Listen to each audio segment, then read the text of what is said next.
Today on Sports Talk Philadelphia, the Flyers aren't doing too bad around their All-Star break as one of their key pieces has finally awoken from his slump. Zach Granitzky comes on to talk the orange and black. Then, hey, the Sixers are going to win more games than the Eagles did this year. So Jordan Green will come on to talk about how all the ish has been going the Sixers' way lately. And finally, Brendan Rigney makes his long-awaited return to the STP desk to talk about how the Eagles continue to spend more money to ensure that they have a core group of young players moving forward. The gang's all here, and we're glad you could join us, because STP starts right now. Let's go.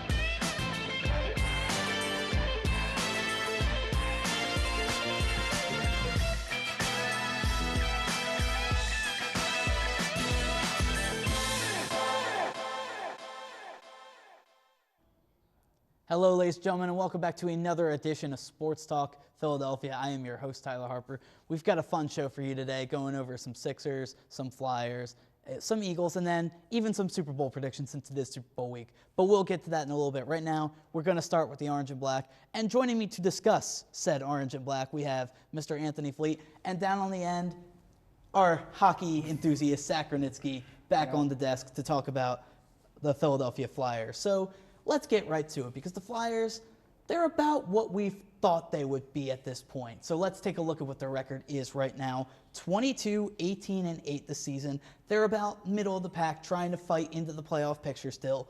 Claude Giroux with 40 points is their points leader. Wayne Simmons has 16 goals. We will talk about him in a little bit. But, I mean, of course, this is the first year for Dave Haxtell. A lot of people weren't exactly expecting him to come in and just light a fire and take them to a championship like Steve Kerr did with the Golden State Warriors in his first year. But even so, the main question I want to ask first is, I guess on a whatever scale you want to judge, be it 1 to 10, 1 to 5, how do you guys think Dave Haxtell is doing so far? Fleet, we'll start with you. I'll give him about a 6 or a 7. You know, I'm relatively, satisfied given the talent that he had with the roster. You know, Ron Hextall as the general manager, he's trying to start about a lot of roster turnover. So it's not like Steve Kerr. It's not the Steve Kerr situation where he was given such a talented roster. You know, he was given a pretty middle of the pack roster. He has a few bright spots with Giroux, VORACEK, and Simmons. But outside of that, you have a lot of mediocre players. So you would expect them to kind of be in that bottom tier of at least playoff contention. So so far I'm surprised. The locker room hasn't seemed to turn on Dave Haxtell. Zach, when we talked for the first show of the season, when you talked about Dave Haxtell being hired, of course, you being a huge college hockey fan, knowing about his track record at North Dakota, is this about what you expected in his first year in the NHL? It is definitely about what I expected just because of the team he was given, as Fleet kind of mentioned. And they're actually exceeding expectations as a team right now.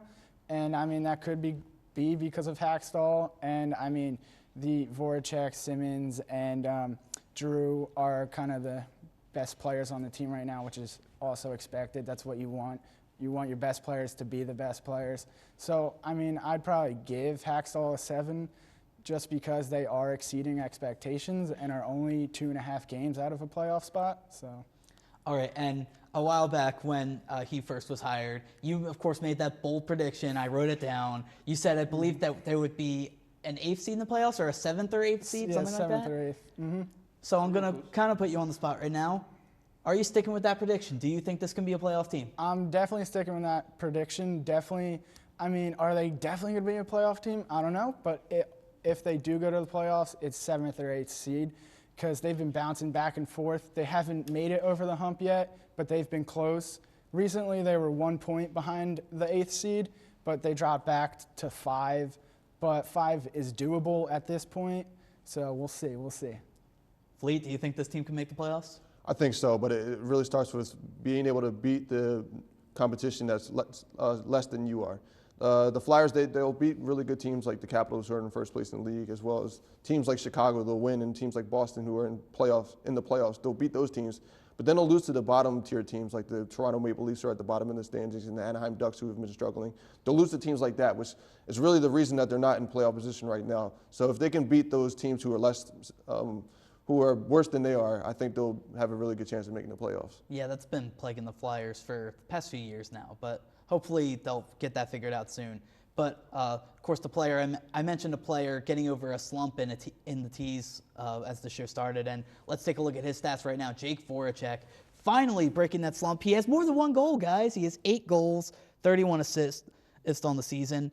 Fleet, we'll start with you. How big of a relief is it to see Skoracek, as, of course, he's called by a lot of the fans, to see him somewhat back to normal with this team, getting those goals again, having a couple multiple goal games recently? How good is it? And then, Zach, you can respond afterwards, to see Jake being back to normal. How much of a relief is it to see a top scorer getting back on track? It's huge, because before the show, we talked about how Giroux, he's more of a facilitating playmaker. He's not necessarily a point scorer. Now, he leads the team in points because he's so skillful.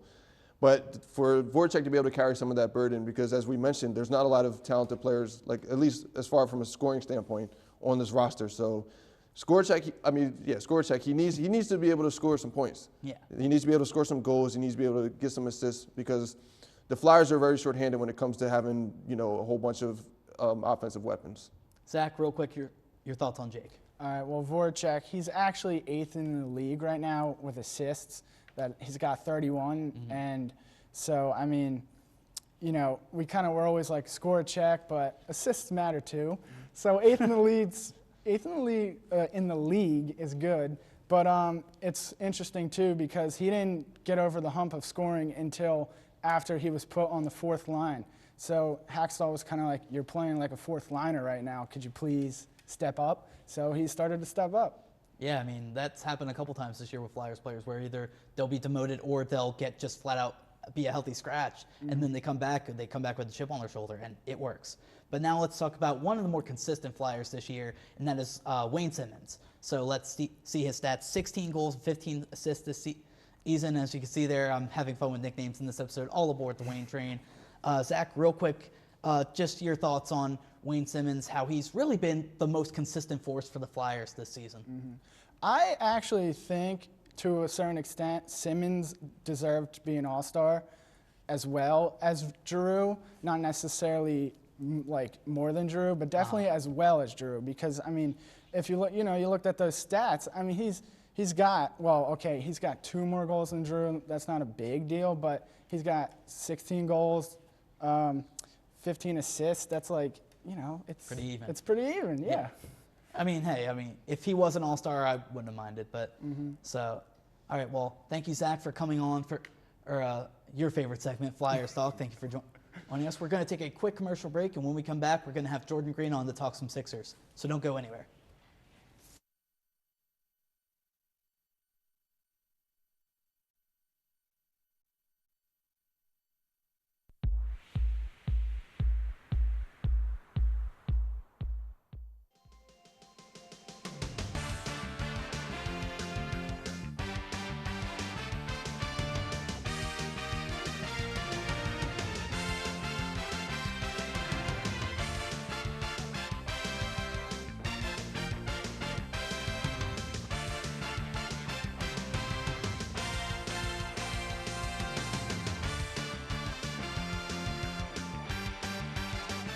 You are now watching LaSalle TV.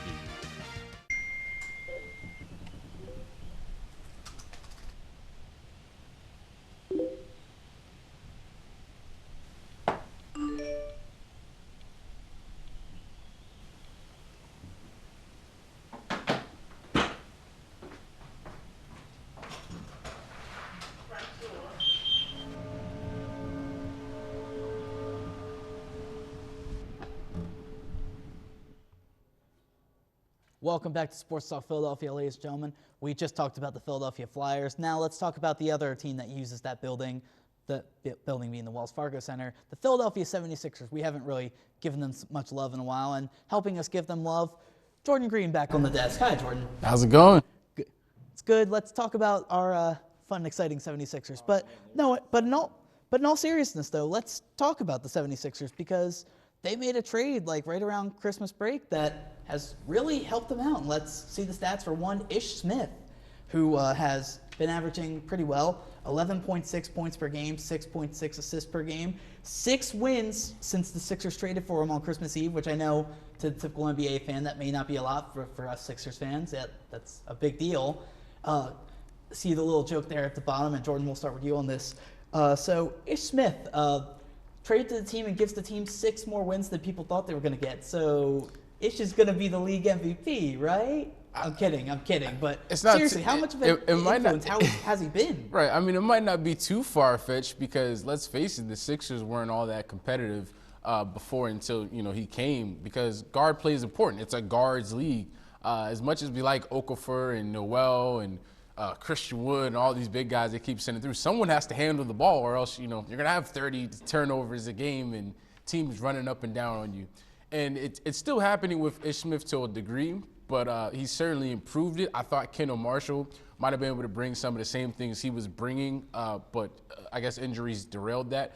But I have to wonder, why was he traded in the first place? You saw the chemistry with him and Noel. I don't think that was a mirage of any sort. I think Ish Smith genuinely fits what they want to do. They want to get up and down, and then someone has to get the ball to the post of Jalil because you saw how frustrated he was for the first half of the season. So it's interesting how it's working out with them, but he certainly can't hurt. I mean, I know they're trying to tank, I don't know if he's helping that effort. Yeah. I was going to say, no, really? They're competitive. They're fun to watch, Yeah, it's exciting. And, I mean, you mentioned the chemistry with Ja, but also the chemistry with Nerlens Noel, too. Fleet, why don't you talk a little bit about that? Because now, like, so many times in a game we'll see those pretty lobs from Ish, and then Nerlens just puts them where they need to go, and that's something that was missing from this team.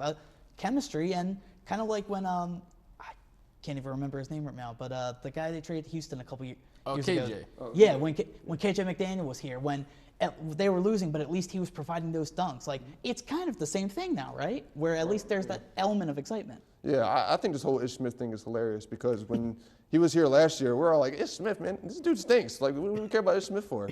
And then it turns out this dude's really vital to the team. And as you said, he built up that nice chemistry with Noel.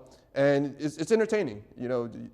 As much as we all want the Sixers to lose just so they can get the best pick possible, when you're 1-30, that's pretty ridiculous. You don't want to see your team go 1-30. Like, be the worst team, but don't be a laughingstock. Don't win 1 out of 31 games. Like, that's just ridiculous. Mm-hmm. So for Smith to be able to provide that kind of spark is huge. And, he's definitely a valuable player. Now, as far as the league, like you said, you were kidding. That's ridiculous. Yeah. But he's definitely the most valuable player to the team, as you can see with the win increase. Hands down. And I think someone's got to help these young big men develop a little bit.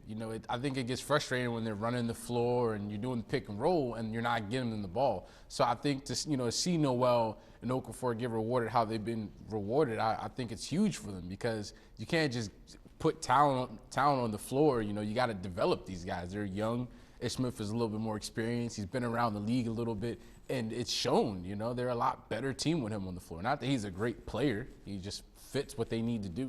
Yeah, I mean, like you said, he's kind of just a journeyman point guard, but again, he just found chemistry, and chemistry, like, you can't create that. It just has to happen, and guess what? It's just happening with Ish Smith and the Sixers. Yeah. So, I mean, that was a little brief, I'm not going to lie, but thank you, Jordan, for coming on to talk some Sixers with us. Anytime. Maybe we'll get some more. We got a whole another half. See how many more games that's they right. can They're win. about to hit their All-Star break. That'll be interesting. Yeah, maybe we'll finish with like 12 or 13 wins. Who knows? But we're going to take one more quick commercial break. Brendan Rigney is coming up to talk some Philadelphia Eagles with us and then preview the Super Bowl. So don't go anywhere. We'll be right back.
Welcome back to Sports Talk Philadelphia, ladies and gentlemen. Our final segment here, talking about, of course, what seems to be the most popular topic here, the Philadelphia Eagles.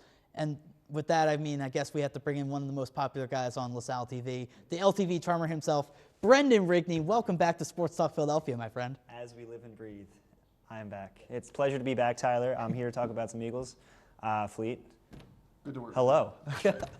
All right, so let's talk about the Eagles because they've made a couple more key re-signings. So let's talk about the most recent one first in Vinny Curry, who, let's see his stats up there right now, his career stats there. When he's gotten some playing time, because it's been kind of tough with the 3-4 system, which we'll talk about in a little bit, he's been doing pretty good. 62 tackles, 4 forced fumbles, 16.5 of those tackles being stats. So, I mean, as I kind of alluded to there, Doug Peterson has brought on Jim Schwartz as the defensive coordinator. And Jim Schwartz has already said that they're going back to the 4-3 system. And everyone's been saying ever since Vinny Curry's been drafted here as a Philadelphia Eagle, he's doing great, but he's a 4-3 defensive end. Put him in the 4-3 system and he will thrive. So Fleet, we'll start with you and then we'll go to Brendan. So how excited are you to see Vinny Curry in this 4-3 system and now with this contract extension for many years to come? I'm definitely excited, and I'm sure he's thrilled to have the money and to have the security to know that he's going to be here long term. So I'm super excited. I'm super excited for the scheme change. You know, everybody, all the experts, everybody in the city basically was saying this team has 4-3 personnel on defense. So I'm looking forward to seeing how the defensive line performs with Cox and Logan in the middle, with Curry on the end. Now, figuring out the other defensive end is going to be a bit of a mystery, so we'll have to stay tuned for that. But as far as Vinny Curry is concerned, he's definitely a very quality player, and he can maybe elevate to kind of a Pro Bowl level player if he's in the right system, and you know, we'll see. I'm looking forward to it. Brendan, what are your thoughts? I'm right there with you, Fleet. Obviously, one of the big stories of last year was we weren't utilizing the personnel on our defense properly in the most productive means. And switching to a 4-3, as you go, all the experts are saying it. Well, for once, I'm going to have to agree with all the experts. Vinny Curry, 2 years ago when he played a few more snaps, he had 9 sacks and 4 of which he forced fumbles. Obviously, this guy's explosive. He gets around the edge. He gets right to the quarterback. He gets in their face. And even if it doesn't show up on the stat sheet, I can guarantee at least a couple of the times he pressured the quarterback, it led to an interception or a forced fumble elsewhere on the field. So it's nice to see that we're switching back to a 4-3. We have, you know, it kind of reminds me of the good old days with Jim Johnson 5 short years ago, and John McDermott a little after that. And Jim Schwartz is a great defensive coordinator, especially with the defensive line. You look at what he did with the Bills back in 2014. They were the best in the league. I think they led the league in sacks. So it's right place at the right time. Curry doesn't have to worry about where he's going to be next season because he's going to be here for at least 5 years. He's contractually obligated to us for up until through the 2021 season. So like he doesn't have to worry about that. He doesn't have to look over his shoulder. He's getting paid reasonably well, so he can just go out there and play. He's got Jim Schwartz, who is, you know, I don't want to say one of the best defensive coordinators in the league, but he's proven that he can be successful while also showing he has a lot to prove. So I think Schwartz coming to Philadelphia, coinciding with Curry being re-signed, is, you know, I think they can put up some huge numbers next year on the defense. Yeah, you mentioned how well Jim Schwartz did when he was a defensive coordinator in Buffalo, but also, too, when he was head coach of the Lions, at the time, was one of the best defensive lines in the league with not only Ndamukong Suh, that name is never easy to say, but with Nick Fairley as well. At the time when they were both like on the same page together, they were a dominant force. So I'm very excited to see what Jim Schwartz brings to this defense. But Fleet, you mentioned the possibility of who the other defensive end could be. I think it might be Brandon Graham, just because the way he comes off, he did well at linebacker, and it wouldn't surprise me if he is one of the outside linebackers. But I'd be very interested to see him coming from the other side of Vinny Curry. So what do you guys think of the possibility of Brandon Graham being that guy? Fleet, we'll start with you since again, you kind of left it open-ended. I don't mind Brandon Graham. You know, hopefully there's an upgrade, you know, at least in the next year or two over Brandon Graham. But I think Brandon Graham is fine. He's certainly going to be the weak point of the defensive line. But then again, it's not like he's some kind of scrub. He's at least a capable player. So I look forward to seeing Brandon Graham on all fours, not trying to stand up and be an outside linebacker like he was. Because I think with the linebacker depth that they have already, he's not going to play linebacker. All right, and now we move on to another Eagles re-signing that they just had, and that is on the offensive line, making that move for Lane Johnson, extending him through the 2021 one season as well, giving him a 6-year deal. Brendan, we'll start with you. This was well needed, right? Because Lane Johnson, for the most part, has been on the field minus his whole PED thing a couple years ago, but he's been not only a healthy body, but for the most part, besides a couple penalties here and there, he's been a capable lineman. He's been one of our most solid players in the last couple seasons. Not the most vocal, but he goes in, he does his job, and he gets off the field when he needs to get off the field. He's been filling in both sides at tackle when Jason Peters has been down. He's shown that he is very deserving of this contract. It's nice to have him again secured for the next couple of years because he doesn't show any signs of being unhealthy enough to have an injury problem. So when you know Peters is going to get injured again, it's nice to know that we have Johnson to come in and just fill that role on the other side when he needs to. He's also very vocal about the team's success. I think he's a good guy to have around in the locker room as well. You know, he won't say much, but when he does speak his mind, it probably resounds pretty well with the rest of the team. So. Yeah, like they all have been. It's good that they're locking down all these young players now to establish that chemistry, whereas, of course, Chip Kelly just last year, with all that roster turnover, it was kind of hard to find that chemistry. They had flashes of it, but now they're trying to stabilize it moving forward. But now, moving on from the Eagles, it is time to go into our Super Bowl prediction poll, because I figured, why not? It's Super Bowl week. Let's get to it. So first, let's start with the guys who were just on camera earlier, in Zach Granitsky and Jordan Green. So let's see their picks up there.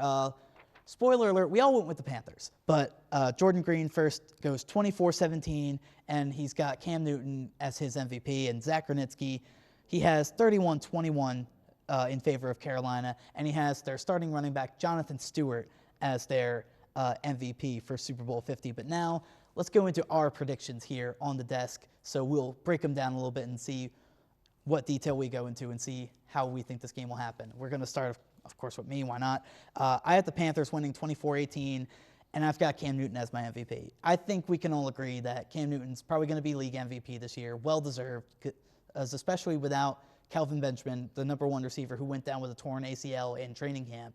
He just goes out with this team, and they only lose the last game of the regular season to a division foe in the Falcons. And time again, there are things that this team does, and you can't help but be like, wow, this is the best team in the NFL right now. So, I mean, it would only make sense for them to get the Lombardi Trophy and celebrate their almost perfect year. But I think either way, it'll be at least hopefully a fun game between the Panthers and the Broncos. Now we move on to Anthony Fleet, 24-17, I believe basically the same prediction as Jordan, so maybe you can help explain his pick as well, and Cam Newton as your MVP as well. Take us through it. Yeah, you said it. Cam Newton, he's just been unbelievable. The swag that he has, the kind of energy that he creates within the locker room of the team. He has those broad shoulders that he's just able to carry the whole team, the whole city, basically the whole franchise on his back and be like, you know, I'm going to take you to the promised land.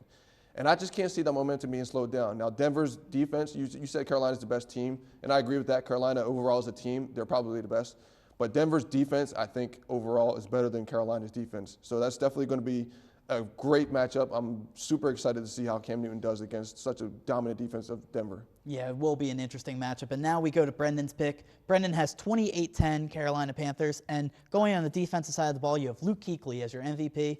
Take us through it. Indeed, I do. I'm expecting Peyton to flounder like he did not too long ago against the Seahawks. I would love, first of all, I'd love to see Peyton win another Super Bowl because he'd be the first guy to be in multiple Super Bowl appearances with 2 separate teams. And if he were to win this, that's pretty historic. Yeah. But I don't see that happening. I think as Carolina's defense is, it's just about as solid as it can be outside of the Broncos defense. They're neck and neck with that. But then when you go up against looking at the offenses, I think the Cam Newton is just so electric. He's got that pizzazz. He's got to be running all over the place. He's going to be throwing bullets here and there. Whatever he needs to get done to make this reality for a Carolina Super Bowl victory, he's going to do it. Yeah. So that just leaves me thinking, okay, well, it comes down to what will Peyton Manning do? What will he face? I mean, Luke's one of the best linebackers in the league. So many pick sixes lately. Oh, you know, and he had the first one in Carolina postseason history this very postseason. So I think he'll carry that. I mean, he's been on a roll as well as with the rest of the defense. So. All right. Well, again, we just hope it's a competitive game, unlike a couple years ago with Denver, Seattle. But anyway, thank you, Brendan, for joining us to not only talk Eagles, but to talk Super Bowl as well. Thank you, Fleet, for joining us. Before we get into social media, I got to point out that next week is a big week for STP. We're having our Phillies preview show, and at least as of right now, we have one confirmed special guest. Matt Breen, who is one of the Phillies beat writers for the Philadelphia Inquirer, will be joining us in studio next week to break down how the Phils will do next season. Might have another guest coming in, not exactly confirmed yet, so stay tuned on that. But definitely tune in next week because it's going to be a fun show. Not that this wasn't. This was a great time too. But thank you very much for joining us this week. You can catch up with us on social media. As you can see there on the graphic, wait for it. There it comes. There it is. So Facebook, Twitter, full episodes up on YouTube, and of course, lasalle.edu/LaSalleTV. So thank you very much for joining us, everybody. Hope you enjoy your Super Bowl weekend, and join us next week.